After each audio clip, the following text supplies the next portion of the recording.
Olá pessoal, tudo bem? Hoje nós estamos muito felizes de estar retomando o nosso canal no YouTube, a TV Tributária, e hoje nós estamos trazendo aqui, dois convidados especiais que trabalham com a gente, o Paulo e o Gabriel.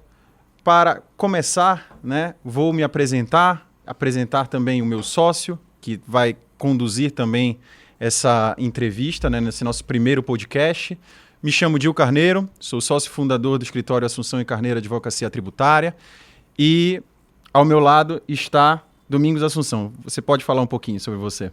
Bom, eu sou o Domingos Assunção Neto, sócio do escritório Assunção e Carneiro, e como o Dil falou, para nós é uma grande alegria nós termos a possibilidade de retomar o nosso canal no YouTube com esse primeiro podcast sobre a reforma tributária, com dois convidados que para nós são muito especiais, porque eles trabalham conosco e vivenciam conosco também a experiência cotidiana no nosso escritório. Vocês podem se apresentar. Vamos começar por você, Gabriel. Bom, meu nome é Gabriel, como o Dil bem falou. Trabalho já no escritório, são quase 5 anos, me dedicando à advocacia tributária, me dedicando ao escritório. E, enfim, é realmente uma honra também estar participando da retomada desse projeto e poder cooperar de alguma forma com essa conversa que tenho certeza que vai ser muito legal. Boa tarde, pessoal. Como o Dil adiantou, meu nome é Paulo, eu trabalho no escritório Assunção e Carneiro há pouco mais de um ano. Eu fiz especialização em Direito Tributário, já tenho alguns anos aí de advocacia, cerca de 5 anos de experiência. E é um prazer estar aqui hoje, estreando nesse canal, uma conversa com os sócios, com o Gabriel, nosso coordenador. Enfim, vamos lá. Então, vamos começar, A gente separou algumas perguntas, alguns temas, para essa nossa conversa, que vai da COP30, que vai ser sediada aqui na nossa cidade, em Belém, e também o contexto da reforma tributária. Tá? Então vamos começar pela reforma tributária. Hoje, para vocês, analisando a legislação, tudo aquilo que está saindo, o que efetivamente muda para as empresas, para os nossos clientes, no contexto da reforma tributária? Vamos conversar pelo Gabriel. Bom, eu acho que a reforma tributária, antes de mais nada, é bom que se desmistifique algumas situações, como, por exemplo, vai haver uma efetiva redução na carga tributária em um contexto geral? Na verdade que não. A reforma tributária, na verdade, ela vem trazer uma simplificação, principalmente no que diz respeito à questão de obrigações acessórias, a questão da próprio regime de tributação. Alguns regimes de tributação que antes eram muito complexos, como, por exemplo, a questão da substituição tributária no ICMS, que era um verdadeiro manicômio aquilo, a forma como se dava a questão como os estados tentavam conversar com essa questão da substituição tributária, ele vai se encerrar, justamente por conta da complexidade. Então, a reforma tributária, primeiro que ela vem unificar, Você tem a saída de dois tributos, como, por exemplo, o ICMS e o ISS, e aqui vem no lugar deles o IBS, que é o Imposto sobre Bens e Serviços, já com um sistema de tributação muito mais simples, do que quando comparado com o sistema de tributação atual, e também o CBS, que vem também substituir as tributações federais, como, por exemplo, o PIS e a COFINS. O fato é que, como eu disse anteriormente, a redução da carga tributária não vai ocorrer, mas certamente essa mudança no sistema de tributação vai reduzir essa complexidade de uma maneira bem incisiva, onde os empresários vão verificar isso de fato no seu cotidiano. O fato que também, num olhar mais prático, a eventual tentativa de sonegação fiscal também vai ficar muito mais difícil, porque vai ficar tudo muito mais controlado, com alguns mecanismos de verificação de pagamento, como split payments, que depois a gente pode também conversar um pouco mais sobre o assunto. Mas eu acho que, de uma maneira geral, a reforma tributária ela vem trazer algo bom, principalmente justamente por conta dessa diminuição de complexidade do Brasil, que o Brasil tem uma fama mundial por essa complexidade tributária. Eu acho que, aproveitando esse gancho do Gabriel, eu acho que a reforma vai muito nesse sentido de simplificação. Eu acredito que, como ele disse, não é uma reforma focada em diminuir a carga tributária. Até se fala que em outro momento isso pode ocorrer posteriormente, com a verificação de quanto foi arrecadado. Os dois objetivos principais que eu vejo são a simplificação, né? E, na verdade, não só dois. A simplificação, a diminuição da sonegação fiscal, porque, como o Gabriel falou, a gente já vai ter um sistema que dizem que é o sistema mais moderno do mundo, do split payment, em que no momento do pagamento você já vai pagar o imposto, né? No momento que chegar no destino, aliás. E eu vejo que o outro motivo é que é uma reforma muito sobre negócio. É uma reforma que busca tornar o Brasil mais atrativo, seja pela simplificação, seja... Porque, assim, há alguns estudos que demonstram que o Brasil é um dos países em que se gasta mais horas para apurar os impostos. E mesmo com esse número muito grande de horas gastas, muitas vezes você vê aqui muita insegurança jurídica, muitas obrigações que a empresa busca cumprir e ao final depois ela descobre que tinha algo errado e ela volta e tem que pagar um volume muito grande de impostos, pega ela de surpresa. Então acho que a reforma vai muito nesse sentido de simplificação e de facilitação de negócios. E eu acredito que o empresário vai precisar ser muito mais atento e cuidadoso agora, vai ter que olhar muito mais o futuro, ter muito mais cuidado com o cumprimento de todas as obrigações, eu acho que vai fortalecer muito as relações entre fornecedor e quem tá, o comprador, porque a gente já vai ter uma questão de aproveitamento de crédito vinculada ao pagamento do imposto. Então, acho que é uma reforma muito mais de negócios e de simplificação do que objetivo de diminuição de carga tributária ou de qualquer outra coisa nesse sentido. Eu acho o seguinte, que é preciso que nós deixemos claro uma ideia que é extremamente importante para o contribuinte. É claro que a reforma tributária ela vem com essa perspectiva da simplificação. O problema é em que ponto ou quando o brasileiro vai sentir essa simplificação na vida cotidiana dele. Porque, a princípio, ele passará por um período de transição em que ele vai ter que lidar com 4 regimes diferentes, não é? O ISS, que ainda vai continuar, o ICMS até 2033, o PIS e a COFINS. Então, nós teremos um período de transição que vai ser, na minha visão, longo e sacrificante. Trabalhar com 2 formas de apuração, por exemplo, do ICMS, será um desafio, porque se de um lado eu tenho uma legislação que me permite a gradação, pelo menos ao longo do tempo, das alíquotas do IBS e ao mesmo tempo a manutenção das alíquotas do ICMS, e uma legislação que me permite a tomada integral de crédito e uma legislação antiga que me permite uma tomada restritiva de crédito, eu acredito que os departamentos fiscais vão sofrer muito. Então, quando nós vamos ter essa simplificação efetiva? Somente depois da concretização plena da reforma tributária, quer dizer, da sua implementação integral? Esse é um primeiro ponto.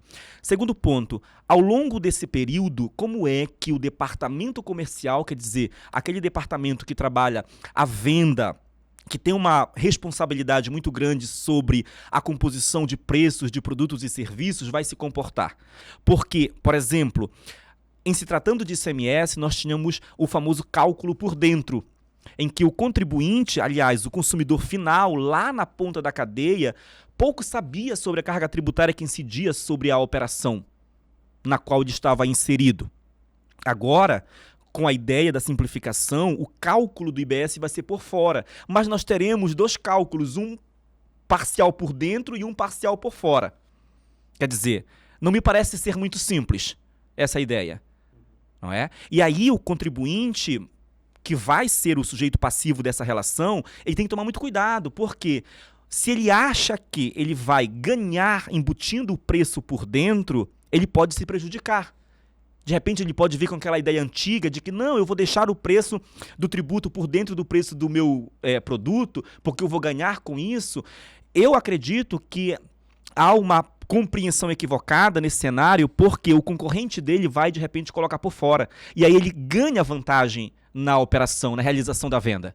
Então, esse é um outro ponto que eu acho que é importante nós mencionarmos. Um outro aspecto diz respeito aí ao trabalho do advogado e a repercussão da reforma tributária no âmbito dos conflitos entre a administração tributária e os pagadores de tributos no Brasil, que é justamente um problema que adveio com a ideia de que IBS e CBS vão ter as mesmas bases, os mesmos fatos, as mesmas dimensões econômicas. O problema é que um está sob a cargo da Receita Federal e o outro dos estados e municípios. E aí nós vamos ter, de repente, problemas no contencioso envolvendo esses tributos, porque imaginem vocês, de um lado a Receita Federal faz uma interpretação acerca da CBS e de outro os estados e municípios vão fazer uma outra interpretação acerca do IBS. Quem vai levar? Será preciso, então, um órgão que tenha competência para dirimir esses conflitos, e eu não sei até que ponto esse órgão vai ser tão competente para que ele faça justamente essa normatização da interpretação envolvendo esses dois tributos e toda a problemática que envolve o contencioso tributário. A minha expectativa, essencialmente, é uma expectativa voltada para muito trabalho, sobretudo de contadores e advogados. Eu acho que nós teremos muitas oportunidades de vendermos os nossos serviços e, nesse contexto, nós temos que nos preparar, seja pelo estudo da reforma tributária, seja pela compreensão mais avançada, quer dizer, nós não devemos ficar restritos e adstritos à compreensão legal da reforma da tributação, mas compreender a sua dimensão financeira e econômica para nós levarmos resultados positivos para os contribuintes que estão conosco. Eu acho que, apesar de nós termos entrado no primeiro momento no assunto da questão da simplificação, o fato é que todo o período de transição ele é, de certa forma, um pouco traumático, né? Principalmente quando nós estamos falando em convívio de um regime híbrido. Acho que, de fato, depois da consolidação, depois já quando tudo já estiver assentado em relação ao que se espera da reforma tributária, vai ser algo bom. Mas, de fato, até que isso ocorra, será um período traumático. Seja pela questão do contencioso, que, de fato, isso é um problema terrível, seja pelas legislações que ainda nós não sabemos, mas elas certamente virão nesse período de transição, e que eu acredito sinceramente que muita coisa ainda vai ser alterada até o ano de 2033. Todavia, se por um lado nós temos alguns problemas, como essa questão do Mills, como ele tratou da questão de uma apuração em regime híbrido, que de fato é muito problemática.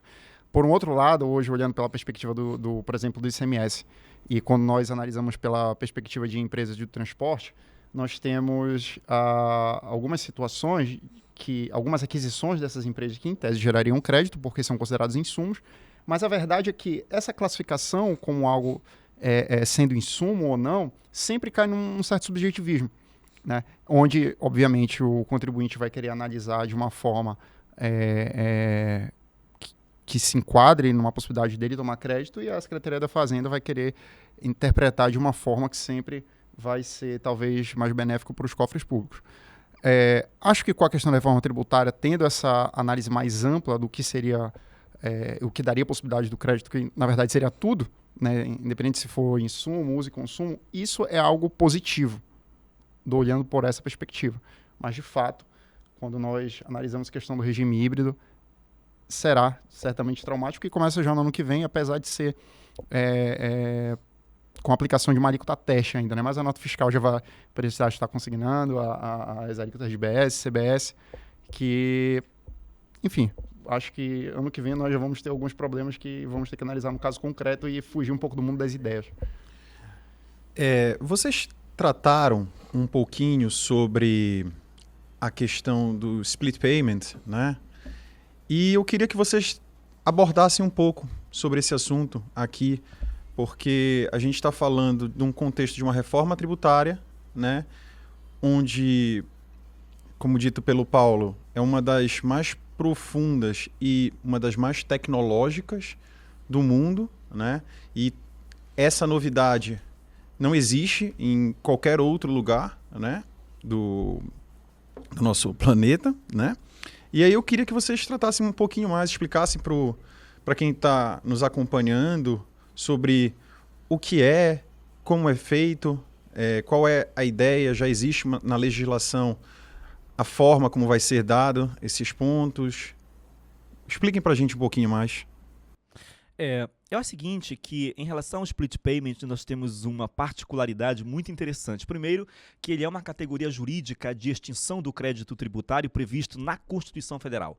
Foi uma preocupação do legislador constituinte ao introduzir a reforma da tributação, porque poucas vezes, aliás, é da nossa tradição brasileira, uma preocupação muito detalhista em relação à Constituição Federal sobre a matéria tributária, que agora nós também temos uma preocupação constitucional com uma forma de extinção do crédito tributário, quer dizer, o mecanismo de liquidação do débito foi alçado à categoria de preocupação constitucional.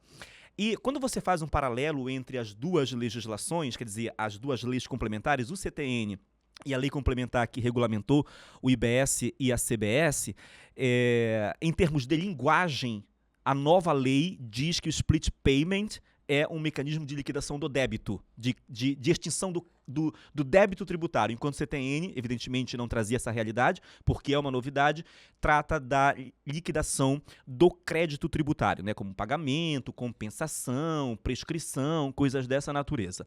Partindo dessa ideia, o que a gente tem acerca do split payment? Primeiro, como eu disse, é uma preocupação constitucional. Segundo, ele vai ser a regra de extinção do débito tributário, como sistema e como mecanismo de extinção propriamente dito. Quando eu comprar um produto de alguém, por exemplo, eu sou uma empresa transportadora, eu vou comprar peça para a minha frota, eu já posso, no sistema do split payment, liquidar a fatura do meu fornecedor já fazendo a retenção do tributo. E essa retenção do tributo vai me dar justamente o direito ao crédito, porque eu só me compenso dos créditos que a legislação me permite, e aí serão todos, pela ideia da nova legislação, se o imposto foi pago. E é uma novidade, porque antes da reforma tributária, o uso do crédito para compensar do meu débito, ele não estava condicionado ao pagamento do imposto pelo agente anterior na cadeia econômica. Né? Se ele pagasse, se ele não pagasse, não importava para mim, desde que houvesse o destaque na nota, e há casos também que não havia, por exemplo, nos casos de substituição tributária, de monofasia, que a legislação ainda assim admitia os créditos, agora não. Agora é preciso que o imposto referente à operação anterior tenha sido liquidado para que eu tenha direito àquele crédito. Essa é uma inovação. Isso acaba também com aquela figura da empresa noteira, não é? Que ali fica emitindo nota fiscal, destacando imposto, gerando crédito próximo da cadeia, mas, de repente, aquele imposto não foi pago no momento referente. Tá? Então, essa é uma novidade que a gente tem também, porque ainda que nós tivéssemos antes aquelas notas consideradas inidôneas, que geravam conflitos, que chegaram até o Supremo Tribunal Federal, agora a ideia me parece superada. Por quê? Porque a nova legislação me traz um mecanismo que, se funcionar corretamente, vai me dar o direito ao crédito se aquele imposto referente à cadeia anterior foi liquidado. E ele será liquidado dentro do sistema de split payment, já na liquidação da fatura. Então, essa é a grande novidade do split payment, fazendo aí, digamos, um resumo, é justamente aquilo que eu falei. Um sistema ou um mecanismo alçado à preocupação constitucional, regulamentado como regra pela nova legislação complementar e que fará com que tudo aconteça dentro dele e condicionará o meu aproveitamento de crédito à liquidação do débito do imposto referente à cadeia anterior.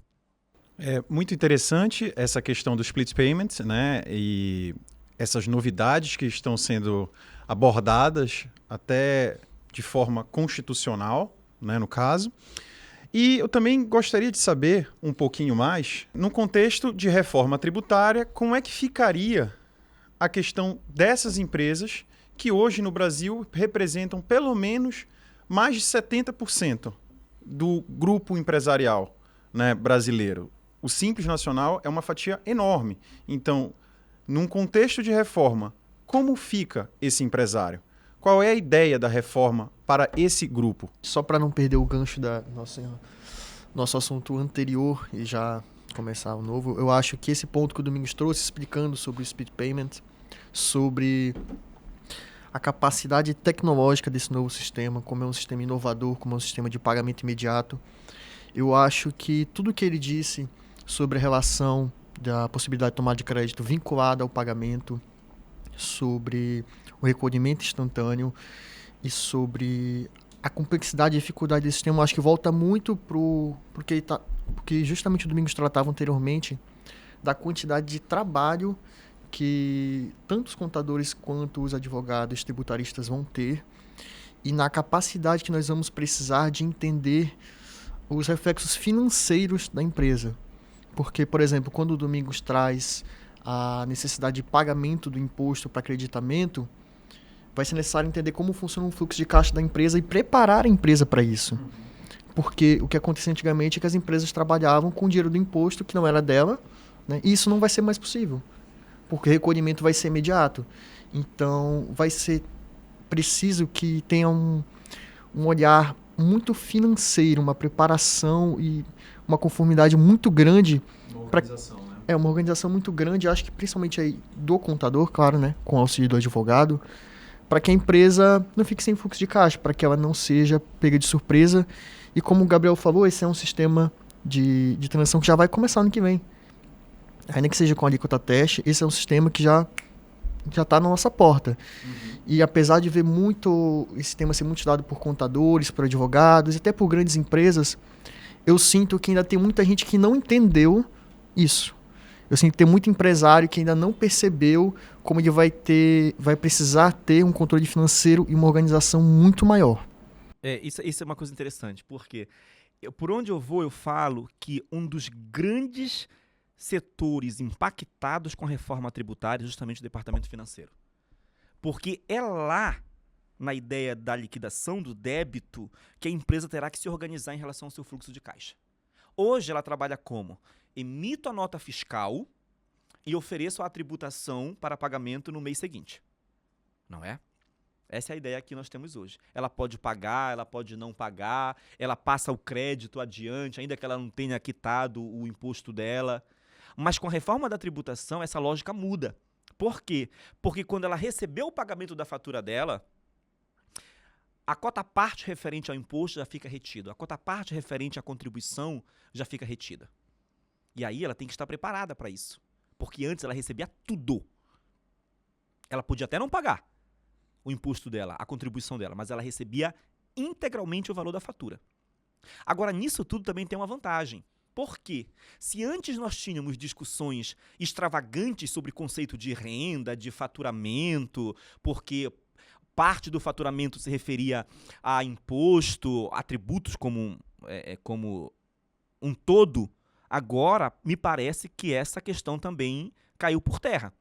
Porque se é verdade que o tributo, a sua cota-parte já fica retido na liquidação da fatura dentro do sistema de split payment, não é mais um valor que transita pela minha contabilidade. Aliás, ele só transita mesmo, porque ele vai ser passado para o fisco. Eu não reconheço mais como receita. Né? Porque na contabilidade nós fazíamos, né, esse lançamento. Receita bruta e primeiro lançamento que diminui a receita bruta, tributos sobre a receita. Né? Agora já não haverá mais, porque já vai ficar ali dentro do contexto do sistema de split payment, a cota-parte referente ao fisco. Mas eu concordo com o Paulo que o departamento financeiro vai ser um departamento profundamente afetado e deverá ser organizado para enfrentar a questão aí da reforma tributária. Sobre o Simples Nacional, eu acho que nós vamos ter grandes problemas pela frente, porque o Simples, em tese, ele não passa crédito. Não é? Então, o grande dilema envolvendo o Simples Nacional vai ser a sensibilidade que o empresário que está no Simples Nacional vai ter que ter para saber se ele opta pelo regime simplificado ou se ele vai para o regime normal. Por quê? Porque comercialmente para ele há uma grande chance de ele perder mercado. Se ele não passar crédito para o próximo da cadeia, quem vai querer comprar de Simples Nacional? Entendeu? Então aí nós temos uma ferida a ser tratada no futuro. Como lidar com as empresas do Simples Nacional? Eu não estou bem certo, mas parece-me que há uma alternativa dentro da legislação para as empresas do Simples Nacional. Alguma coisa referente aí a ideia da tomada do crédito. Mas eu estou convencido de que ainda vai ser uma briga pela frente. Uma espécie de regime híbrido, né? Exato, que você poderia criar. Exatamente.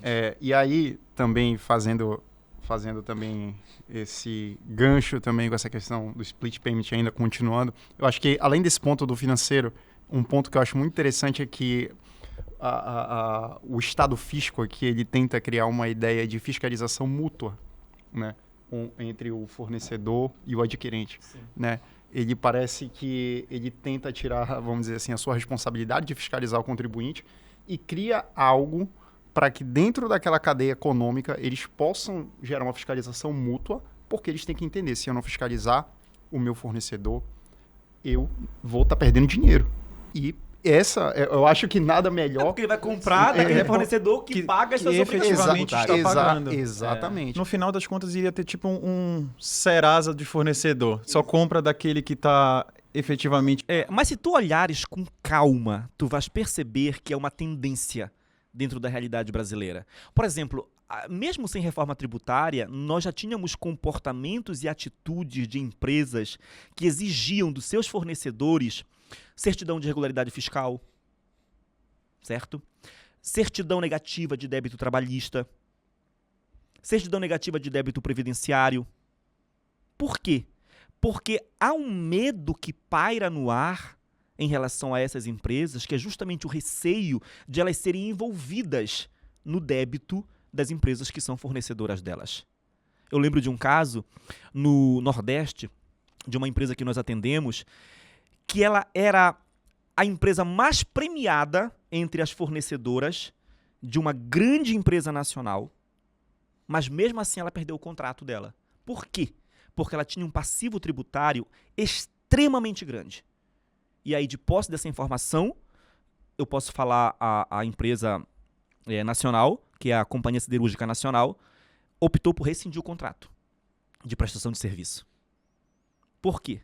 Porque a nossa cliente tinha um passivo tributário gigantesco e com medo, né, no seu sistema de compliance, de autoproteção, a Companhia Siderúrgica Nacional optou por rescindir o contrato. Então, tu percebes que há uma tendência de comportamentos e atitudes que colocam à margem empresas que não têm uma boa reputação no contexto do pagamento dos seus tributos. Ou mesmo empresas que passam por dificuldades.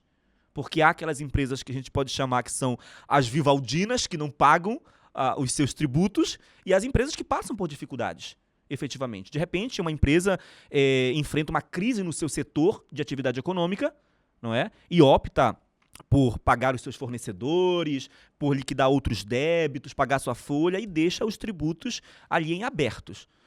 Mas aí há empresas também que, com dolo, com vontade, deixam de pagar frequentemente os seus tributos. Mas, essencialmente, é uma tendência dentro da realidade brasileira, essa preocupação, e agora o fisco se apropriou, não é? Desse medo para dizer o seguinte: bom contribuinte, seja meu aliado. Né? Você vai comprar daquela pessoa, daquela empresa que faz o pagamento correto dos seus tributos. Até porque também, analisando até o teu relato, Domingos, fica parecendo que essa era uma postura de exigência, por exemplo, de documentos como certidão de regularidade fiscal, era um posicionamento de grandes empresas, né? Que empresas de menor porte já não tinham muito essa ideia de analisar a vida fiscal da empresa.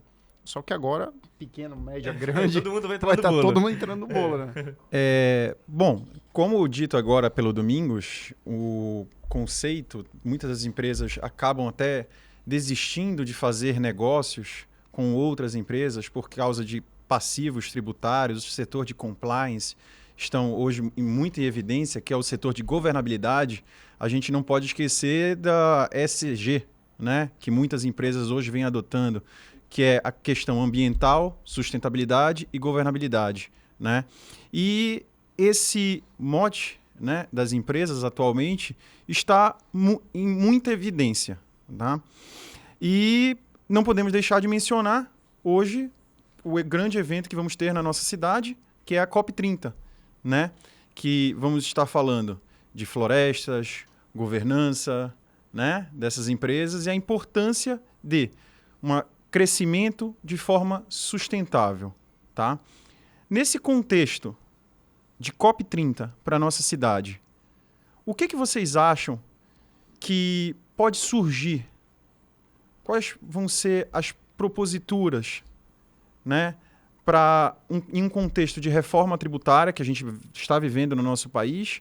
O que a COP30 pode engrandecer nesse debate, né? Qual é a opinião de vocês sobre o assunto? Bom, eu vejo que sustentabilidade é a palavra, né? Você falou de ESG, de reforma tributária, de COP30, e eu acho que esses três assuntos casam. Eles falam de crescimento sustentável, né? A COP30, eu vejo que ela tem um potencial muito grande de não só discutir as questões necessárias de natureza, de sustentabilidade, de crescimento sustentável, mas de trazer os olhos para a nossa região, né, para a região amazônica, escancarar os nossos problemas, falar das questões necessárias, mas também trazer investimentos. O escritório trabalha, né, vem trabalhando com essa parte de captação de negócios, de desenvolvimento com clientes internacionais, né, de oferecimento da ajuda técnica para empresários do exterior que buscam investir aqui. E eu acho que essa é uma grande oportunidade de investimentos para nossa área, não pensando agora em curto prazo, porque a COP30 começa semana que vem e é um evento que dura um mês.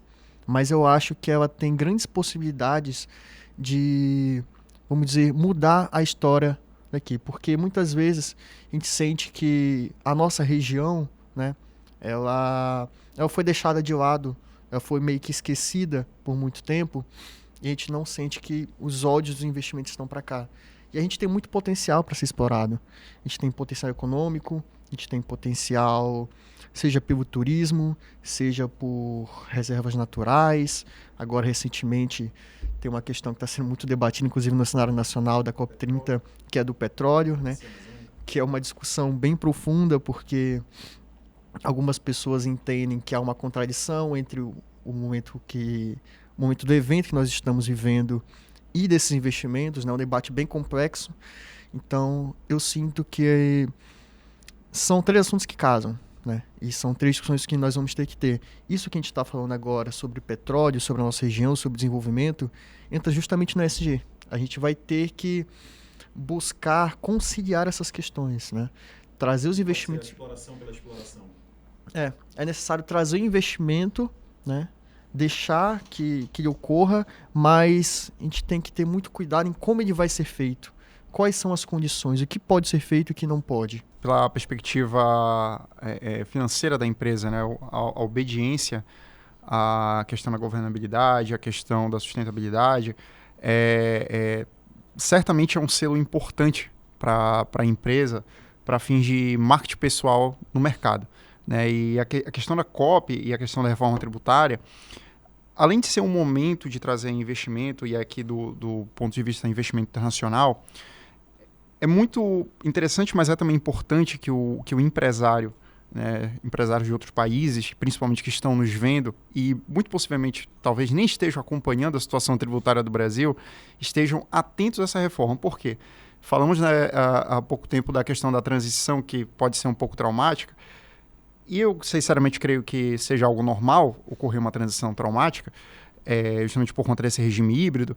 Mas você pensa, se para o empresário brasileiro que já está acostumado a todos esses problemas tributários que nós vivenciamos vai ser problemático, imagina para um empresário de outro país que está acostumado muitas vezes com um sistema tributário muito mais simples, mas que pretende investir aqui no Brasil, aqui na região amazônica, né? Querendo ou não, nós somos uma das 10 maiores economias do mundo. Então, é muito importante que a empresa que está vindo querendo se instalar aqui no Brasil, ela venha se atentar também às questões fiscais e se atente às questões de reforma tributária para que ela possa se adequar e conseguir, né, de fato, se instalar sem enfrentar qualquer tipo de problema com o fisco, com o Estado, enfim. Certamente eu acho que é um ponto importante aqui nesse momento. Eu particularmente compreendo a questão da Conferência do Clima no contexto da preocupação jurídica em relação à proteção do meio ambiente. Porque já há uma previsão constitucional, lá no artigo 225 da Constituição Federal, que assegura o direito ao meio ambiente equilibrado como direito fundamental de todos os cidadãos brasileiros. E agora a reforma da tributação trouxe a questão ambiental no bojo das suas preocupações também. Por quê? Porque ela coloca essa preocupação e a ideia da sustentabilidade como, digamos, uma força importante naquilo que se refere à relação fisco-contribuinte. Quando a reforma tributária diz que a questão ambiental será levada em consideração na concessão de regimes favorecidos, fiscais, por exemplo, é claro que eu tenho uma preocupação enorme. É claro que eu tenho um olhar diferenciado. Então, eu faço uma correlação entre a alteração na tributação brasileira e a preocupação com a questão da sustentabilidade e da preservação ambiental. Agora, nós precisamos também não ser românticos. Por quê? Falar de sustentabilidade, levantar a bandeira da proteção ambiental é algo muito, digamos, simples de ser feito, porque é o discurso que acompanha a onda. Todo mundo fala. É fácil defender o meio ambiente. Agora, é preciso que nós compreendamos que o meio ambiente preservado tem que nos gerar divisas, tem que nos gerar capital, tem que nos gerar dinheiro. Por quê? Porque você vai dizer para alguém que está lá no meio da Amazônia produzindo, ainda que para subsistência, desenvolvendo uma atividade econômica, que ele tem que preservar o meio ambiente, a primeira pergunta que ele vai te fazer é: e o que eu ganho em troca? Como é que eu deixo a floresta em pé e eu consigo, digamos assim, vantagens econômicas? É preciso responder a essa pessoa. E é preciso evitar o discurso burocrático e o discurso fácil da preservação ambiental, porque ele pode estar dissociado da realidade do cidadão comum. Eu lembro benzinho de um pequeno agricultor que era vizinho nosso lá em Juruti, e ele dizia que ele odiava a Secretaria de Meio Ambiente. Por quê? Porque quando ela não existia lá, ele poderia cultivar a roça dele, ele poderia produzir sem que ele se submetesse à ingerência do Estado, da administração. E agora, com a presença da Secretaria de Meio Ambiente, ele precisa, para cultivar 1 hectare de roça, de uma autorização. Então, até que ponto esse discurso burocrático de preservação do meio ambiente, e ao mesmo tempo fácil, porque ele é um discurso fácil, um discurso bonito, muito, né?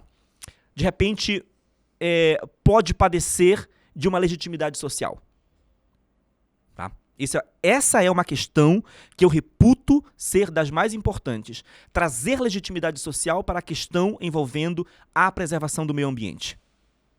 Tá? E no contexto da reforma da tributação, como eu disse, nós vamos levar a sustentabilidade como fator importantíssimo para a aplicação da legislação tributária. Nós já temos até.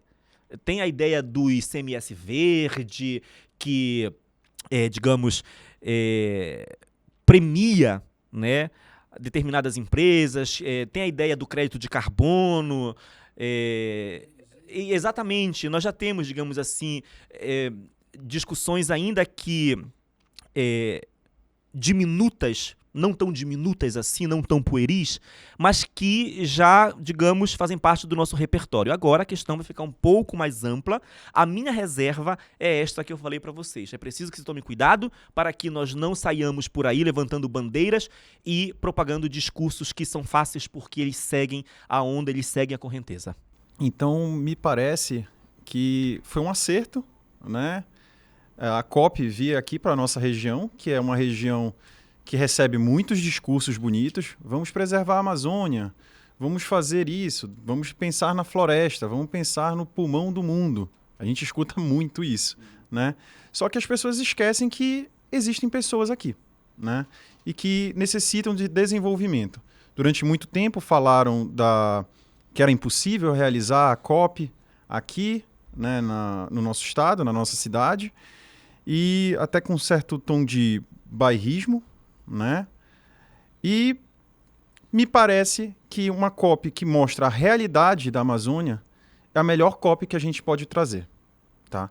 Então, pensando nisso, o que vocês acham, né, que a copy pode trazer a nível de incentivo fiscal, financeiro, né, no caso, para essas pessoas que aqui se instalam, ou as medidas que vão sair daqui, até que ponto elas podem ser favoráveis para essas empresas que acreditam realmente numa política sustentável, mas que também olham para as pessoas que aqui vivem, né?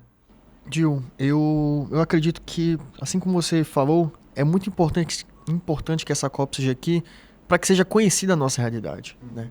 Muitas vezes quem mora aqui tem esse sentimento de injustiça, justamente de falar, poxa, vocês querem nos dizer para preservar, vocês nunca nem vieram aqui, vocês não sabem como é aqui. Você não conhece a nossa realidade, seja de clima, seja financeira. Então acho que é muito importante que esse evento seja realizado aqui. E aproveitando que o Domingos falou, eu acho que é muito importante que a gente entenda que isso precisa estar vinculado a um interesse financeiro, a um ganho financeiro. Porque ainda que exista ESG, ainda que o Gabriel diga que, por exemplo, as empresas gostam de se vincular porque é um discurso fácil, é um discurso que agrada o consumidor, nenhuma empresa vai fazer isso de graça. Claro. Nenhuma empresa nenhuma empresa vai vir aqui e preservar a Amazônia porque ela acha bonito, porque é legal, porque ela está preocupada com a natureza. E até trazendo um assunto talvez possa ser um pouco polêmico, eu ouvi recentemente algo sobre interesse econômico. Por exemplo, dar um exemplo de jumentos que eram utilizados para carga, né? Hoje em dia tem essa ideia muito clara de exploração sobre os animais. Mas também existem estudos que dizem que a partir do momento que você tira o interesse humano daquele animal, se perde interesse por preservar ele, né? É claro que essa é uma discussão muito mais complexa, mas mostra que o ser humano em geral, e principalmente as empresas, ninguém vai fazer nada pensando só na natureza. É necessário que a gente entenda qual vai ser o interesse econômico. Essas empresas precisam vir para cá com algum interesse. É porque faz parte também da ideia de que a empresa ela quer ter lucro. Então, ainda que ela se envolva, por exemplo, isso a gente vê muito quando nós tratamos de produções audiovisuais que utilizam ou que se valem das leis de incentivo à cultura para angariar fundos. A empresa, ela não vai dar o dinheiro para o artista, para o produtor, por simples amor. Eu não acredito que ela está engajada numa ação benemérita. Ela não está. Por que ela faz isso? Porque ela sabe que ao associar a marca dela a uma produção cultural, ela ganha em publicidade. Ela ganha na valorização da marca dela. Então não é sem sentido. É um ativo que ela tem que para ela é interessante. Mesmo na questão ambiental, socioambiental. Se tu dizes, por exemplo, que uma indústria, ela dentro do seu maquinário detém instrumentos que poluem e que tem um índice de degradação do meio ambiente menor do que em relação aos demais, para ela é vantajoso. Por quê? Não é um recurso financeiro entrando no caixa dela, mas ela consegue ativar essa realidade dentro da estrutura contábil dela e faz com que, de repente, as ações na bolsa disparem porque ela tem uma preocupação ambiental, porque ela tem uma preocupação cultural. Então, ter lucro é natural da atividade. E uma outra coisa, que aí, sendo polêmico também como o Paulo falou, é preciso que nós compreendamos que a natureza, ela está para servir o homem. Ela tem o seu valor se associada às relações humanas. Seja a floresta em pé, seja a floresta no chão, ela tem que servir o ser humano. Entendeu? Eu sei que há pessoas que acreditam que uma árvore tem um valor de per si, um valor nela mesma, uma certa dignidade até. Não é a minha compreensão. Eu acho até que os animais também não têm. Cachorro, gato. Muito polêmico. Entendeu? Muito polêmico. Muito. Não vem com história de cachorro ser portador de dignidade, que eu não sei. Ser movente, né?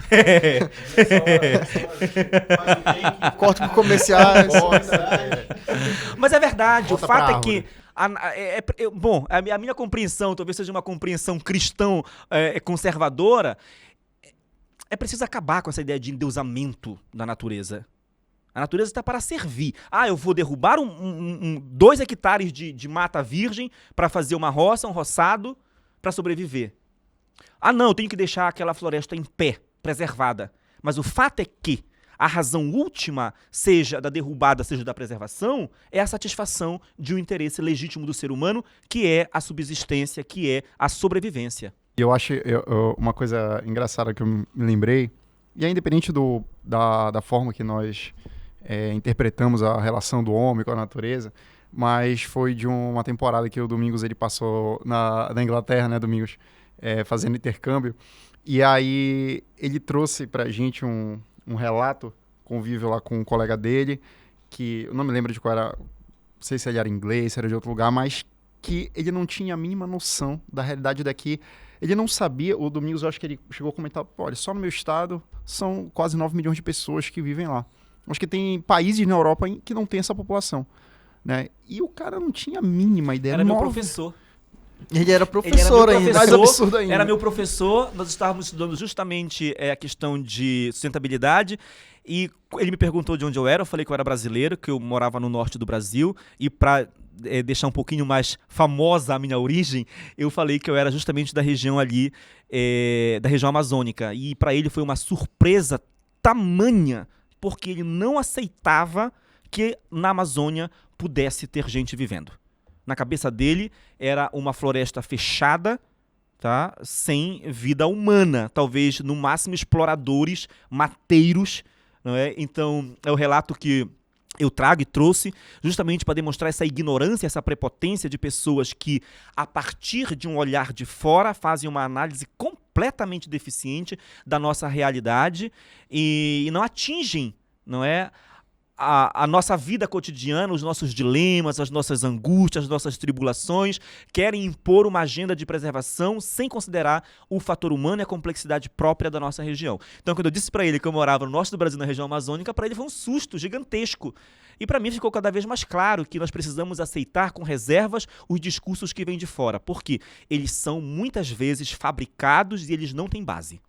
E eu acho que é necessário que a gente desromantize esse assunto. Ainda que tenha alguns assuntos polêmicos, ainda que cada um tenha a sua ideia um pouco diferente sobre a natureza, sobre os animais, enfim.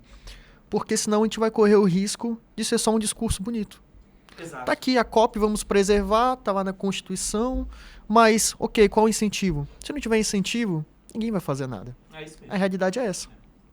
Então, meninos, o nosso papo está muito bom, mas eu gostaria de pegar a última palavrinha de vocês para a gente finalizar aqui o nosso papo, né, de cada um sobre...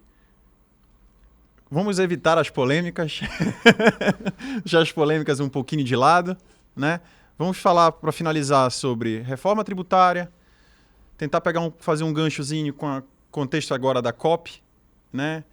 E quais as perspectivas de vocês para um futuro próximo? Olha, Gil, na verdade, eu acho que é muito sobre tudo aquilo que nós já falamos, né? Reforma tributária, vamos iniciar no próximo ano um período de transição, vai ser um período de um regime híbrido, complexo, todas as empresas vão precisar observar, sejam elas nacionais ou empresas estrangeiras que pretendem se instalar aqui.